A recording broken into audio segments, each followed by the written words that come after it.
बिस्मिल्लाहिर्रहमानिर्रहीम।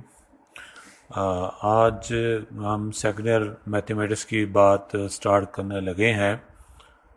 इसमें इस बुक में टोटल 7 चैप्टर्स हैं और इसका जो सिलेबस है, जो पैटर्न है, जो बोर्ड पैटर्न के मुताबिक जो भी स्कीम होती है, वो इंशाल्लाह हम कल दूसरे लेक्चर में इसको डिस्कस करेंगे।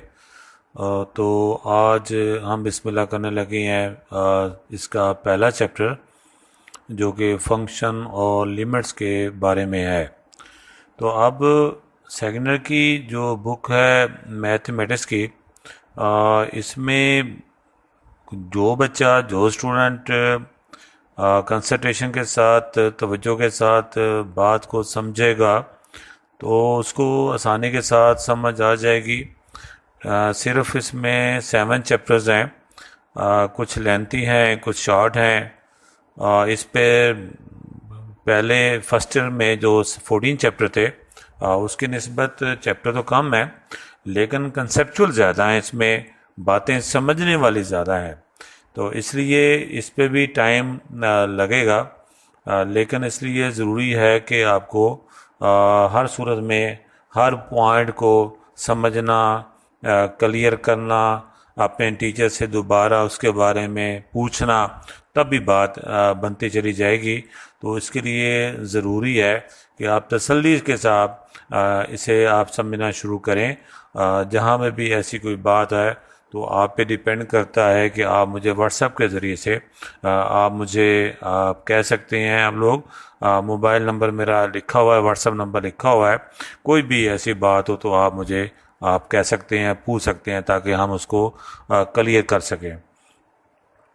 तो सबसे पहले इस चैप्टर में हमारे पास फर्स्ट एक्सरसाइज की बात करेंगे, तो उसके लिए ज़रूरी है उसकी थ्योरी को डिस्कस करना। टॉपिक हमारा जो चैप्टर्स है उसका नाम है फंक्शंस एंड लिमिट्स। ये पेज नंबर 1 है। तो इसके लिए ज़रूरी है सबसे पहले फंक्शन के बारे में समझना कि फ़ंक्शन किसे कहते हैं। तो इसमें लिखा हुआ है the term function was recognised by a German mathematicians, Leibniz नाम है। ये सेक्शन लिखा हुआ है। इसमें दो क्वांटिटीज़ एक को दूसरी पे डिपेंड करके हमने इसको डिस्कस करना है, डिस्क्राइब करके देना है। वो उन्होंने हमें इसके बारे में बताया है। तो सबसे पहले देख लीजिएगा, इसके एग्जांपल है। एग्जांपल में लिखा हुआ है, पहली example, the area A of A square depends on one side x by the formula. हम जानते हैं कि कोई भी स्क्वायर हो, उसका जो एरिया होता है वो लेंथ इंटू विड्थ होती है। चूँकि लेंथ और विड्थ स्क्वायर में सेम होती हैं, इसलिए x इंटू एक्स और सेम हो हमारे पास, इसलिए एक्स स्क्वायर आता है। एरिया को हम ए से डिनोट करते हैं, तो इसलिए ये फार्मूला हमारे पास इक्वेशन में आ जाता है, इस्टेब्लिश हो जाती है इक्वेशन कि ए यानी area is equal to x square आ जाता है, स्क्वायर ऑफ एक्स आ जाता है। तो so we say that A is a function of x. हम एरिया को हम फंक्शन का नाम दे देंगे कि ये एक्स का फंक्शन है। इसी तरीके से अगर हम इसके दूसरी एग्जांपल को भी देखें, वॉल्यूम हमारे पास है एक सफ़ेयर का, जो कि डिपेंड करता है किस पर, रेडियस पर। आर हमारा इंडिपेंडेंट है ये, और वॉल्यूम हमारा डिपेंडेंट है। यानी ये वॉल्यूम डिपेंड करता है रेडियस पर। रेडियस की वैल्यू जो ही चेंज करेंगे तो वॉल्यूम भी चेंज होता चला जाता है। इसलिए हम कहते हैं कि वॉल्यूम यानी फंक्शन डिपेंड करता है इसके रेडियस पे। तो ये एग्जांपल हमारे पास है। इसमें volume v is equal to 4/3 pi r cube हमारे पास। तो v हमारे पास फंक्शन कहलाता है आर का। तो फंक्शन की अब हम डेफिनेशन करेंगे। आपको याद होगा कि फर्स्ट ईयर में सेकंड चैप्टर था, 2.6 एक्सरसाइज थी, उसमें भी फंक्शन को हमने डिटेल के साथ पढ़ा था। याद होगा फंक्शन कब होता है, कब नहीं होता, onto function into function, one one function, वहाँ हमने इसको डिटेल के साथ डिस्कस किया था। तो यहाँ इसको सिंपली तौर पर इसमें डेफिनेशन के तौर पर सिर्फ जस्ट लिखा हुआ है, तो फिर भी इसका मतलब हम ये लिया करते हैं कि एक ऐसा कानून है जिसके तहत डोमेन का हर एलिमेंट रेंज में अपना यूनिक इमेज बनाए। तो क्या मतलब है हम पहले भी समझा हुआ है, इसकी डेफिनेशन पे ज़रा गौर कीजिएगा। लिखा हुआ है कि a function f from a set x to a set y is a rule. एक फंक्शन हमारे पास from set x to set y एक ऐसा कानून है जिसके तहत ये एलिमेंट असाइन करता है, यानी इमेज बनाता है x के एलिमेंट का रेंज के अंदर जो एलिमेंट y जो पाए जाते हैं उसके साथ यूनिक इमेज बनाता है। ख़ास बात यह है कि यूनिक इमेज बनाए तो उसको हम फंक्शन कहते हैं। तो मुख्तसर सी बात यह है कि x की एक वैल्यू देने से x की हमारे पास एक वैल्यू हो या दो वैल्यू हो, लेकिन y की हमारे पास क्या है वो उसका आंसर यूनिक आना चाहिए, तो उसी को हम फंक्शन कहते हैं। तो द सेट ऑफ, अगले पेज पे मैं नंबर 2 पे हूँ, the set x is called, इसमें जो सेट x का इस्तेमाल किया जाता है उसे डोमेन कहते हैं, जबकि जो y सेट होता है उसे हम रेंज का नाम देते हैं।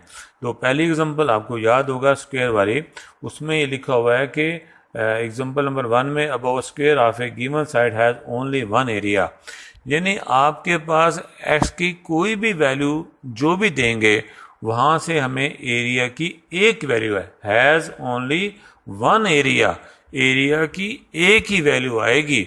अगर x की वैल्यू 2 देंगे, x की वैल्यू 3 देंगे तो एरिया की वैल्यू एक ही आएगी। इसी को हम फंक्शन का हम नाम देंगे। इसी तरीके से जो दूसरी एग्जांपल थी उसमें वॉल्यूम रेडियस पे डिपेंड करता था, तो हम रेडियस की डिफरेंट वैल्यू देते चले जाएंगे तो वॉल्यूम की हमारे पास एक एक वैल्यू आती चली जाएगी। इसी को हम फंक्शन का नाम देते हैं। तो सिंपली तौर पर हम इसको y is equal to f of x कहते हैं।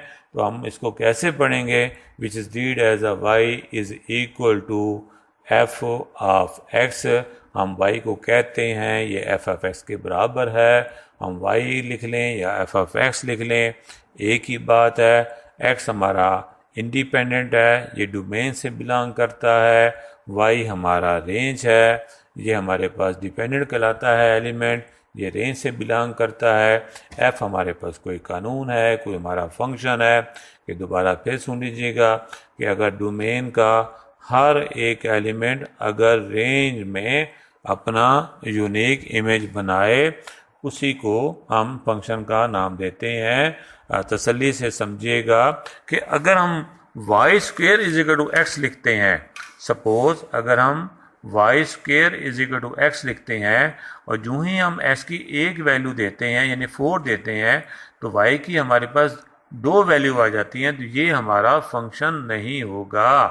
फंक्शन तब होगा जब y की वैल्यू हमारे पास s की जो मर्जी वैल्यू दे लें, जब y हमें एक आंसर दे। तो आप पिछले एग्जांपल में area is equal to x square, s की वैल्यू +2 पुट करवाएं तब भी हमारे पास एरिया 4 आएगा। अगर हमारे पास s की वैल्यू -2 पुट कराएं तब भी एरिया हमारे पास 4 आएगा, यानी 4 से मुराद एक आंसर आता है। अगर हम s की वैल्यू 3 पुट कराते हैं तो y की वैल्यू हमारे पास, एरिया की वैल्यू हमारे पास 9 आती है। तो अगर हमारे पास रेंज हमारे पास सिंगल आए उसे हम फंक्शन कहते हैं। तो बहरहाल फिर भी अगर कोई बात समझ ना आए तो आप दोबारा बात कर सकते हैं। फंक्शन को हम mostly smaller f, smaller g, smaller s से या capital F, capital G, capital S से हम रिप्रेजेंट किया करते हैं। तो ये फंक्शन को लिखने के तरीके हैं। जैसे एफ ऑफ एक्स लिखा हुआ है, हम जी ऑफ एक्स भी लिख सकते हैं, हम एच ऑफ एक्स भी लिख सकते हैं। तो ये मुख्तलिफ नाम हम इसे रिप्रेजेंट करवा सकते हैं। इसमें जो एक्स का इस्तेमाल करते हैं इसे हम इंडिपेंडेंट कहते हैं और इसमें वाई इज़ का डिपेंडेंट वेरिएबल ऑफ एफ। तो लिहाजा हम इसको बात करेंगे इससे अब आगे for now onward we shall only consider the function in which, अब हम तीसरे पेज पे हैं, वहाँ पर हम रियल नंबर की बात करते हैं। बच्चों, अगर हम रियल नंबर, ऐसा नंबर एस की जगह पर जिसमें एयोटा का इस्तेमाल ना करें, तो वो हमारे पास रियल नंबर का होता है। तो अगर हम अपना नंबर जो पुट करवाना है, जो हमें इनपुट देना है, जो हमने इंडिपेंडेंट का इस्तेमाल करना है, अगर हमारे पास वो रियल होगा तो ऐसे फंक्शन को हम रियल फंक्शन का नाम दे देंगे। बस इतनी सी बात है, आप समझें। एंड वी से दैट, मैं अगले पेज पे हूँ, पेज नंबर 3 पे हूँ। We say that if f is a real valued function of real number दिया और हमारे पास वो रियल वैल्यू फंक्शन हमारे पास हासिल हो गया। तो अब हम एग्जांपल करते हैं। हमारी बुक में दूसरा पेज है, इसमें एग्जांपल दे रखी है, फंक्शन दे रखा है एक, कि f of x is equal to जो भी है, हमें कहा गया कि एफ ऑफ ज़ीरो की वैल्यू मालूम करें क्या होगी। तो जहाँ जहाँ एक्स है, जहाँ इंडिपेंडेंट है, वहाँ हम ज़ीरो पुट करवाने से उसका आंसर हमारे पास -1 आया। यूनिक आंसर आया। ज़ीरो पुट कराने से -1 के अलावा इस फंक्शन में, ऐसे फंक्शन में और कोई भी आंसर नहीं आ सकता, इसलिए ये हमारे पास यूनिक इमेज कहलाता है। अब एग्जांपल नंबर 2 में देखिएगा, हमें कहा गया f of x is equal to x का स्क्वायर दे रखा है, इसमें डोमेन बताओ, इसमें रेंज बताओ। तो हमें सबसे पहले वैल्यू पुट कराने के लिए, रियल वैल्यू पुट कराने के लिए सेट ऑफ रियल नंबर का समझना ज़रूरी है। सेट ऑफ रियल नंबर हमने फर्स्ट टर्म में पढ़ा है कि रेशनल और इरेशनल नंबर के यूनियन को हम सेट ऑफ रियल नंबर कहते हैं। यानी ज़ीरो से स्टार्ट होकर, ज़ीरो से ऑनवर्ड, ज़ीरो से लेकर इन्फिनिटी तक और ज़ीरो से लेकर माइनस नेगेटिव इन्फिनिटी तक हमारे पास इसके दरमियान में जो भी नंबर लाई करते हैं, सारे के सारे रियल नंबर कहलाते हैं। सिंपल सी बात है, ऐसे नंबर जिसमें एयोटा ना लाई करता हो उसे रियल नंबर कहते हैं। तो लिहाजा हम इस फंक्शन में कोई भी वैल्यू पुट करवा कर दे सकते हैं। यानी फंक्शन दे रखा है f of x is equal to x का स्क्वायर। अगर आप 0 पुट करवाएं, अगर आप 1 पुट कराएं, अगर आप 2 पुट करवाएं, आप पुट करवा सकते हैं। -1 पुट करवाएं, -2 पुट करवाएं, आप पुट करवा सकते हैं। और हमें ये देखना है हमने क्या पुट करवाना, उसी को तो डोमेन कहते हैं, इसी को हम डोमेन कहते हैं। लिहाजा अब हमें समझना होगा कि सेट ऑफ रियल नंबर का कोई भी नंबर इसमें पुट करवा सकते हैं, चाहे वो पॉजिटिव में हो, चाहे वो नेगेटिव में हो। इसलिए नीचे लिखा हुआ है कि domain f is equal to set of real number. लिखने के कई तरीके हैं, वो हम बाद में भी बात करेंगे। हम इसको कैपिटल आर का भी नाम दे सकते हैं, सेट ऑफ रियल नंबर को कैपिटल ऑफ आर का भी नाम दे सकते हैं। हम रेशा यानी क्यू और क्यू प्राइम के यूनियन का भी नाम दे सकते हैं। यानी इन तमाम सेट में कोई भी नंबर पुट करवा सकते हैं। अब रहा रेंज यानी आउटपुट, यानी उसका आंसर, यानी एफ एफ एक्स की वैल्यू क्या आएगी, उसी को तो रेंज कहते हैं। अगर आप देखें, अगर आप नेगेटिव की वैल्यू पुट करवाते हैं तब भी इसका आंसर पॉजिटिव में आता है, अगर पॉजिटिव की वैल्यू पुट करवाते हैं तब भी पॉजिटिव में आता है। इसलिए हम कह सकते हैं कि इसका जो आंसर आएगा, जो इसका आउटपुट आएगा, वो सारे का सारा पॉजिटिव में होगा, यानी उसे हम नॉन नेगेटिव नंबर कहेंगे। हम लिखेंगे set of all non negative number. हमने ये फिक्रे में लिख दिया है, चूँकि इनफाइनाइट नंबर हैं, कौन कौन से नंबर हम इसमें लिखें, शो करें, दिखाएं, इसलिए हम इन शॉर्ट फॉर्म में हम इसका आंसर लिख देते हैं set of all negative real number. या दूसरे लफ्ज़ों में हम लिख सकते हैं ज़ीरो से लेकर इन्फिनिटी तक, हम इसको ऐसे भी हम लिख सकते हैं। तो हमारे पास इसका आंसर आ जाता है। इसी तरीके से अब हम पेज नंबर 4 की बात करते हैं। उसमें एक एग्जांपल नंबर 3 है, उसमें लिखा हुआ है x ओवर एक्स स्क्वायर -4। इसमें भी हमने डोमेन बताना है, इसका हमने रेंज बताना है। तो हमें याद रखना होगा, अगर हमने डिनोमिनेटर में ज़ीरो आ जाए तो ऐसी एक्सप्रेशन हमारी अनडिफाइंड कहलाती है, इन्फिनिट कहलाती है, डज नॉट एग्जिस्ट कहलाती है, इनडिटर्मिनेट कहलाती है, अनडिफाइंड कहलाती है। इसलिए हमने देखना होता है कि इसमें कौन सा नंबर, कोई ऐसा नंबर तो नहीं है जिसे पुट कराने से डिनोमिनेटर में ज़ीरो आ जाए, वो नंबर हमने नहीं पुट करवाने होते। अगर हम इसमें +2 पुट करवा के देखें या -2 पुट करवा के देखें, दोनों सूरतों में डिनोमिनेटर में ज़ीरो आ जाएगा, इसलिए हम उसे कहेंगे इन्फिनिटी, इसलिए उसे कहेंगे अनडिफाइंड। तो हम ऐसा नहीं कर सकते, नहीं करेंगे। इसलिए इससे बचने के लिए हम लिख देंगे डोमेन ऑफ एफ का मतलब कि हम सेट ऑफ रियल नंबर के इतने सारे जो नंबर हैं, सिर्फ 2 और -2 के अलावा हम जो मर्ज़ी पुट करवा लें। तो ये है डोमेन। डोमेन का मतलब कि हम वैल्यू कौन सी पुट करवा कर दे सकते हैं फंक्शन के अंदर। तो इसके लिखने के कई तरीके हैं, जो यहाँ लिखा हुआ है, set of all real number except 2 and -2, या इसको हम मैथमेटिकली इसको हम लिख सकते हैं न्यूमेरिकल फॉर्म में। आपके पास आर माइनस सेट के अंदर -2 और 2 हमने लिख दिया, यानी ये दो वैल्यूज़ ऐसी हैं जो हम अपने फंक्शन, दिए गए फंक्शन में पुट नहीं करवा सकते। समझाया है कि चूँकि उसका आंसर इन्फिनिटी आता है। हाँ, इसके अलावा, इन दो नंबरों के अलावा हम कोई भी नंबर इसमें पुट करवा कर दे सकते हैं। तो अब रहा इसके रेंज की बात है। इसमें रेंज में हमारे पास है कि आपके पास कुछ भी इसका आंसर हमारे पास आ सकता है। तो आपके पास पॉजिटिव में भी आंसर आ सकता है, इसका आंसर नेगेटिव में भी आ सकता है। तो सारे नंबर लिखने मुश्किल होते हैं, हम इसको वर्डिंग में इन शॉर्ट फॉर्म में सिर्फ जस्ट ऐसे ही लिख देते हैं कि इसका आंसर आएगा set of all real number, यानी कुछ भी आ सकता है। एस की वैल्यू बदलने से मुख्तलिफ आंसर आते चले जाएंगे, तो हम उसको इस तरीके से हम लिख लेंगे। तो एग्जांपल नंबर 4 है, हमने दो बातें जहन में रखनी होंगी कि एक तो डिनोमिनेटर में ज़ीरो ना आए, और दूसरी बात स्क्वायर रूट के अंदर जो है हल करने से, वैल्यू पुट कराने से उसका आंसर नेगेटिव में ना आए।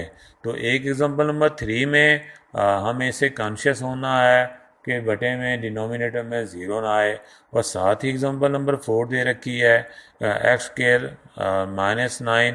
तो हम इसमें ऐसे नंबर नहीं पुट करवाएंगे कि जिससे जज़र के अंदर, स्क्वायर रूट के अंदर उसका आंसर नेगेटिव में आ जाए। ज़रा गौर से देखिएगा, अगर हम -3 से लेकर नीचे ग्राफ बना, नीचे लाइन पे मैंने इसमें शो किया हुआ है कि लाइन के ज़रिए से, नंबर लाइन के ज़रिए 0 1 2 3 एंड सो ऑन, और बाएं साइड पे 0 -1 -2 -3 सो ऑन। अब गौर से देखें, अगर हम 0 पुट कराते हैं स्क्वायर रूट के अंदर x की जगह पर, तब भी इसका आंसर नेगेटिव में आएगा। 1 पुट करवाते हैं तब भी इसका आंसर नेगेटिव में आएगा। 2 पुट कराने से 4 -9 हमारे पास फिर भी नेगेटिव में आएगा।